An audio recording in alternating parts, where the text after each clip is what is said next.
So guys, Infosys की तरफ से एक अपॉर्चुनिटी आई है सिस्टम इंजीनियर के लिए, और जो लोकेशन होगी वो होगी गुड़गांव। तो चलते हैं, ये है जॉब आईडी रेफरल। अगर आपके पास कोई दोस्त है जो इन्फोसिस में काम करता है, फिर आप किसी को जानते हैं जो इन्फोसिस में काम करता है, जिसे आप लिंक्डइन पे भी इजीली ढूंढ सकते हैं, अगर आप उससे रेफरल लगवाना चाहते हैं तो आप ये रेफरेंस आईडी और जॉब आईडी उसको शेयर कर सकते हैं। जिससे क्या होता है कि रेफरेंस वाले बंदों को ज़्यादा प्रायोरिटी दी जाती है। सो इस अपॉर्चुनिटी के लिए जो वर्क एक्सपीरियंस चाहिए वो जीरो ही है। इसका मतलब है कोई भी फ्रेशर भी अप्लाई कर सकता है, और अगर आप लास्ट ईयर हो अपने कॉलेज में तो भी आप अप्लाई कर सकते हो। यह है जॉब टाइटल सिस्टम इंजीनियर। तो इसके लिए क्या क्या ज़रूरी चीज़ें हैं, तो इसके लिए है वन प्रोग्रामिंग लैंग्वेज आपको आनी चाहिए, जो कि आपको आती ही होगी।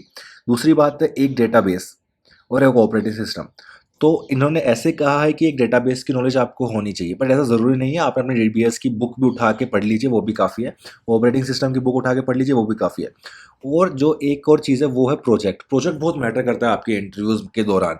तो आपने जो भी प्रोजेक्ट बनाया होगा थर्ड ईयर या फोर्थ ईयर में, तो उस प्रोजेक्ट के बारे में अच्छे से पढ़ लीजिए और अपने रेज्यूमे में भी मेंशन कर लीजिए। उसके बाद आता है एबिलिटी टू कंट्रीब्यूट। ये बेसिक चीज़ें जो आप वहाँ पे लर्न करेंगे। एबिलिटी टू कंट्रीब्यूट का मतलब ये है कि कोई भी टास्क आपको असाइन होगा, उसे आप इंडिविजुअली फिनिश कर सकते हैं, या फिर किसी का टीम के साथ फिनिश कर सकते हैं। फालतू की चीज़ें वहीं जाके सीखोगे आप ये सब। तो design principle, ability to understand design specification का मतलब ये है कि अगर हमारे तो सब्जेक्ट में था डिज़ाइन प्रिंसिपल्स, तो आपके भी है, या फिर कंप्यूटर डिज़ाइन नाम का सब्जेक्ट है, तो आप उसके थ्रू आप पढ़ सकते हैं। उस सब्जेक्ट को पढ़ के चले जाइए। Ability to run test case, ये आप वहाँ जाके सीखोगे।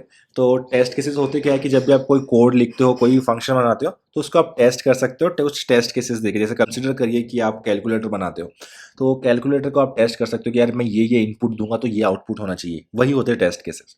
ठीक है। Ability to accept respond and production issue, ये सारी चीज़ें आप वहाँ जाके सीखोगे। इसको आप इग्नोर कर सकते हो। तो गुड अंडरस्टैंडिंग ऑफ एसडीएलसी की जो आपकी किताब है उसको रट लो। तीसरी बात है एनालिटिकल एबिलिटी, जो आप वहाँ सीखोगे। लॉजिकल थिंकिंग में वो technical as well as non technical चीज़ें आ जाती है। लॉजिकल थिंकिंग का मतलब ये है कि आपके पास कोई क्वेश्चन दे दिए तो जाए, तो उस क्वेश्चन को आप लॉजिकल बिल्ड करके सोल्व कर सकते हो या नहीं। ये है लॉजिकल थिंकिंग। तो जो मेन चीज़ें आ जाती है टेक्निकल एंड प्रोफेशनल रिक्वायरमेंट में, जो मेन चीज़ें वो ये है कि माइक्रो सर्विसेज, स्प्रिंग बूट और जावा। इसके ट्यूटोरियल की लिंक भी मैं आपको डिस्क्रिप्शन में अटैच कर दूंगा, आप वहां से पढ़ सकते हैं। और जो प्रेफर्ड स्किल यहाँ जो कही गई है वो है जावा। तो जावा पे ध्यान ध्यान दीजिएगा दोस्तों। तो जावा को पढ़िए। जावा के बाद फंडामेंटल भी आपने क्लियर कर लिया तो कोई इशू नहीं है, फंडामेंटल तक ही पूछा जाएगा और आप जाके अप्लाई कर सकते हैं। इस जॉब पोस्ट का लिंक आपको डिस्क्रिप्शन में मिल जाएगा। Thank you.